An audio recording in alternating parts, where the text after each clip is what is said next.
आज हम से बात करेंगे छत्तीसगढ़ में जो अनियमित कर्मचारी आंदोलन चल रहा है और साथ ही छत्तीसगढ़ स्वास्थ्य फेडरेशन के द्वारा 10 दिन से अनिश्चितकालीन हड़ताल में बैठे हुए हैं, जिसमें आज ये खबर आया है कि प्रशासन द्वारा यह कहा जा रहा है कि वहाँ पर कांग्रेस के पूर्व अध्यक्ष, कांग्रेस के दिग्गज नेता राहुल गांधी जी का आगमन होने वाला है, जिसके कारण से कर्मचारियों को हटाने की बात चल रहा है। कहीं ना कहीं ऑप्शन में यहाँ पर दो मैदान सामने आ रहा है, जिसमें एक तो एकता भाटा मैदान है और दूसरा है राव भाटा का मैदान। देखना है कि क्या होता है। और साथ ही आज हम बहुत सारे और अन्य मुद्दों पर जुड़ेंगे कर्मचारी नेता विजय झा जी से। क्या कहना है उनका। सर, न्यूज़ CG 24 में आपको बहुत बहुत स्वागत और अभिनंदन करते हैं। धन्यवाद। रक्षाबंधन की आपको बहुत बहुत शुभकामना जी। सर, देखा जा रहा है कि छत्तीसगढ़ स्वास्थ्य फेडरेशन का 10 दिन से अनिश्चितकालीन हड़ताल चल रहा है। कहीं ना कहीं स्वास्थ्य पे भी बुरा असर पड़ रहा है कि अभी डेंगू, मलेरिया जैसे बीमारी, घातक बीमारी शहरों में फैलते जा रहे हैं और कर्मचारी 10 दिनों से अनिश्चितकालीन हड़ताल पे। क्या कहेंगे इसको लेकर आप। देखिए, 21 अगस्त से जारी स्वास्थ्य फेडरेशन के आंदोलन के आज रक्षाबंधन के दिन आज तक प्रशासन के द्वारा उनसे कोई चर्चा या निष्कर्ष निकालने का प्रयास नहीं किया गया और चुनावी घोषणा पत्र में और चुनाव के बाद भी अनेक बार स्वास्थ्य मंत्री, वर्तमान के उप मुख्यमंत्री TS सिंहदेव जी ने इनको आश्वस्त किया था कि भाई हम आपकी मांगों को पूरा करेंगे, ग्रेड पे में जो अंतर है, अप डाउन है, वेतनमान में विसंगति है, उसको दूर करेंगे। ये दुर्भाग्य है कि इतने दिन तक आंदोलन चल रहा है और स्वास्थ्य सेवाएं ठप हो रही हैं, जनता को परेशानी हो रही है। एक लोकतांत्रिक चुने हुए सरकार, चाहे उप मुख्यमंत्री हो, स्वास्थ्य मंत्री हो, मुख्यमंत्री हो, इनको जनता की चिंता नहीं है। यदि आज मलेरिया, डेंगू की हम बात करें, हॉस्पिटल में लंबे लाइन लगे हुए हैं और सरकारी अस्पताल में इलाज न होने से प्राइवेट हॉस्पिटल में लूट मचा हुआ है, तो कुल मिलाकर के इनसे चर्चा न करना जनता के साथ अन्याय है और कहीं ना कहीं इनके ऊपर जो दबाव बनाया जा रहा है उसकी हम निंदा करते हैं। सर, दिखे जा रहा है कि कर्मचारी आज भारतवर्ष का बहुत ही पावन पर्व त्यौहार रक्षाबंधन है, जिसमें भाई बहन का प्रेम अटूट एक रक्षा सूत्र बांधा जाता है। लेकिन कर्मचारी में देखा जा रहा है कि भाई और बहन जो है यहाँ पास तो अपने अपने परिवार से बहुत दूर रायपुर के धरने स्थल उत्तम प्रदर्शन कर रहे हैं। क्या कहेंगे इसको लेकर, भारतवर्ष जैसे देश में ऐसा हो रहा है तो। देखिए, भारत में ये सिक्का के दो पहलू जो आप बोल रहे हैं ना, सबसे पहले बता दूं, ये न बद्धो बलि राजा दानवेंदो महाबला, ये जो मंत्र है ना, ये राजा बलि ने अपनी बहन को उसकी रक्षा के लिए रक्षाबंधन बांधा था। तब से लेकर आज तक रक्षाबंधन का त्यौहार मनाया जा रहा है। आप जो पूछ रहे हैं रक्षाबंधन के त्यौहार में, एक तो हमारे स्वास्थ्य के जितने नर्सेज बहनें हैं, पैरामेडिकल के साथी हैं, अपने भाई बहनों को छोड़ करके तूता धरना स्थल पर यहाँ धरना दे रहे हैं, रक्षाबंधन को छोड़ दिए।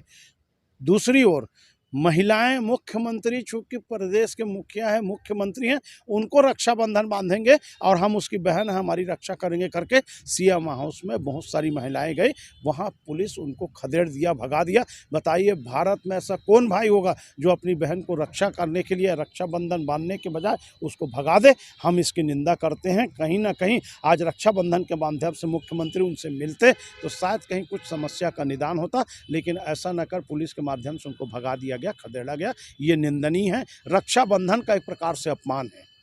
सर, तूता में स्वास्थ्य फेडरेशन वाले कर्मचारियों से जब हमने बातचीत किया तो एक मामला सामने आया है कि प्रशासन द्वारा कर्मचारियों को ये कहना कि यहाँ पास राहुल गांधी जी का रैली होगा या कार्यक्रम होगा, जिसके कारण से आप लोग को यहाँ धरना स्थल को छोड़ के हम आपको अन्य जगह स्थापित करेंगे 3 दिनों के लिए, मतलब उसको भेजेंगे बाहर, चाहे ईदगाह भाटा की बात करें या राव भाटा का। क्या कहेंगे इसको लेकर आप। प्रशासन पूरी तरह या सरकार पूरी तरह डरी है कि वहाँ धरना रहेगा और राहुल गांधी जी आएंगे तो इनका CR खराब होगा, माइनस में जाएगा। बूढ़ा तालाब धरना स्थल को हटा करके आपने तूता भेजा, महिलाएं उतने दूर अपने गाड़ी में जा रही हैं, वहाँ कोई सुविधा नहीं है। अब वहाँ से भी राहुल गांधी जी आ रहे हैं, राष्ट्रपति जी आ रहे हैं करके आप भगा रहे हो। मैं आपको बताऊँ, राहुल गांधी जी को आने दीजिए ना, उनको पता तो लगे कि छत्तीसगढ़ सरकार स्वास्थ्य में जो कोरोना काल में अपने प्राणों की बाजी लगा करके काम किए थे, जनता के और मंत्रियों के, विधायकों के प्राण को बचाए थे। साहब, जब कोई परिवार का सदस्य कोरोना पॉजिटिव होता था, उसके बेटा बहू परिवार के लोग स्पर्श नहीं करते थे, पास में नहीं जाते थे। तब मेरे स्वास्थ्य के कर्मचारी हॉस्पिटलों में एडमिट करके उनकी सेवाएं करते थे, दवाई करते थे और ना भगवान न करे लेकिन दुखद घटना होने पर, निधन होने पर उनको बाकायदा एम्बुलेंस में पहुंचा करके रवाना करते थे डेड बॉडी को। इतना त्याग, तपस्या, बलिदान का यदि ये भगाने का निर्णय हो रहा है। बूढ़ा तालाब धरना स्थल एक तो हटना नहीं चाहिए था। आज मैं देख रहा हूँ बूढ़ा तालाब धरना स्थल में हमारे सभापति प्रमोद दुबे जी वहाँ बाउंड्री वॉल बना करके उसको माने सुरक्षित करवा रहे हैं और अपना फोटो लगा करके प्रचार कर रहे हैं कि उन्हीं के परिवार के लोग फ्लैक्स बनाए हैं कि धरना स्थल हटाने पर आपका आभार, प्रमोद दुबे जी का आभार। ये भूले मत प्रमोद दुबे जी कि 7.5 लाख कर्मचारी, यदि आप धरना स्थल हटाने के लिए आभार व्यक्त कर रहे हैं तो 2023 के चुनाव में ईवीएम मशीन में बटन दबा करके आपको ऐसा आभार बताएंगे कि आपको भी हटने का मौका आ जाएगा, जैसे बूढ़ा तालाब धरना स्थल हटा है। ये स्वास्थ्य के हड़ताली फेडरेशन के कर्मचारियों को हटाना निंदनीय है। वो शांतिपूर्ण ढंग से वहाँ आंदोलन कर रहे हैं, चाहे राष्ट्रपति जी आ रहे हैं, चाहे राहुल गांधी जी आ रहे हैं। ये तो लोकतंत्र में मौलिक अधिकार का हनन है।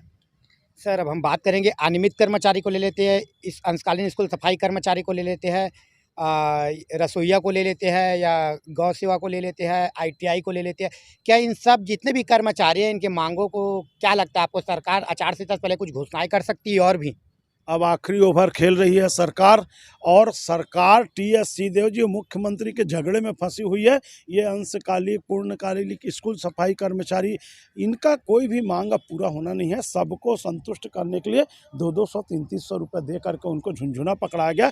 साहब, आपने अपने चुनावी घोषणा पत्र में नियमितीकरण की बात किया था, लेकिन नियमितीकरण न होकर के अभी एक आदेश जारी हुआ है वित्त विभाग का कि 4,000 रुपया कलेक्टर दर पर कार्यरत संविदा कर्मचारियों को देना है।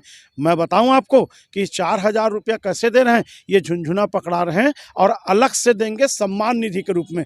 मान लीजिए एक संविदा कर्मचारी को कलेक्टर दर पर 8,000 मिल रहा है, तो ऐसा नहीं है कि 8,000 में उसका 4,000 बढ़ के 12,000 हो जाए। 8,000 का बिल अलग बनेगा और 4,000 सम्मान निधि अलग बनेगा। कुल मिलाकर के एक एक कलेक्टर दर पर संविदा कर्मचारियों के 2-2 बिल बनेंगे। इससे स्पष्ट है कि उनके वेतनमान में, पारिश्रमिक में वृद्धि नहीं हुआ है, केवल एक सम्मान के रूप में उनको एक्स्ट्रा राशि दिया जा रहा है। जबकि आप बात किए थे नियमितीकरण का, मुझको लगता है ये नियमितीकरण न होकर के विचित्रीकरण हो गया। छत्तीसगढ़ के माटी में पहली बार एक कर्मचारी का एक महीने में 2-2 बिल बनेगा। जी सर, न्यूज़ CG 24 का अपना कीमती समय देने का बहुत बहुत धन्यवाद। धन्यवाद सर, आपको भी।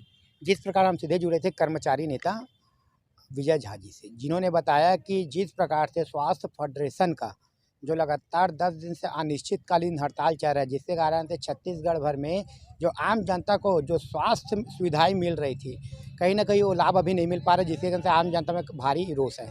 कहीं ना कहीं डेंगू मलेरिया जैसे बीमारी बहुत तेज़ी से फैल रहा है। देखना यह है कि कर्मचारी अपने आंदोलन कब खत्म करते हैं और सरकार से कब बातचीत होती है। बने रहे न्यूज़ CG 24 में।